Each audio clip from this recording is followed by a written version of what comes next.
Hi friends, అందరికీ welcome to my channel. Mysore బోండాలు క్రిస్పీగా టేస్టీగా దూదుల్లాగా రావాలంటే గినా ఇలా చేయండి. చాలా బాగుంటాయి.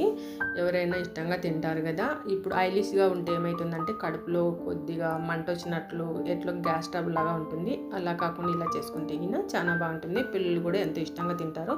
ముందుగా మా వీడియోకి ఒక లైక్ చేసి సపోర్ట్ చేయండి. ఇప్పుడు బోండాలకి 1 కప్పు రవ్వ తీసుకున్నాను.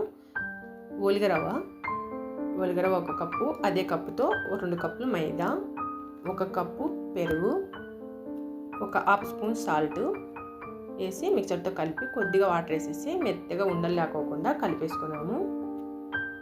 ఇది బాగా కలుపుకొని 6 గంటల సేపు నానించుకోవాలండి. 6 గంటల సేపు నానబెట్టుకుంటే బోండం అనేది బాగా వస్తుంది. ఇప్పుడు 6 గంటల తర్వాత స్టవ్ మీద కడాయి పెట్టేసి ఆయిల్ వేసేసి ఏడయ్యేలోపు ఇప్పుడు ముందుగా బోండాల పిండి ఉంది కదా, పచ్చిమిర్చి ముక్కలు, కొత్తిమీర తరుగు పెట్టుకున్నది, చిన్న ఎర్రగడ్డ ముక్కలు, కొద్దిగా సాల్ట్, వంట సోడా వేసేసి బాగా కలిపి పెట్టుకున్నాము. బోండాల పిండి అయితే రెడీ అయిపోయింది. నూనె కూడా ఏడైపోయింది. చూడండి, ఇప్పుడు ఇలా వేసుకుంటే గిన పొంగుతాయి అన్నమాట బోండాలు. బ్రౌన్ కలర్ వచ్చేసినాయి కదా, తీసేసుకున్నాము ఒక గిన్నెలోకి. ఇవన్నీ తీసేసిన తర్వాత మిగతాది కూడా అలాగే వేసుకొని తీసేసుకున్నాము.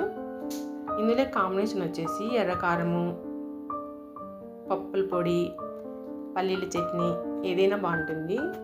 చాలా పొద్దున్నే అయినా సాయంత్రం అయినా మన పిల్లలకి స్నాక్స్ లాగా చేసి పెడితే చాలా ఇష్టంగా తింటారు. ఇప్పుడు పచ్చిమిర్చి నూనెలో వేయించినవి పల్లీల చట్నీ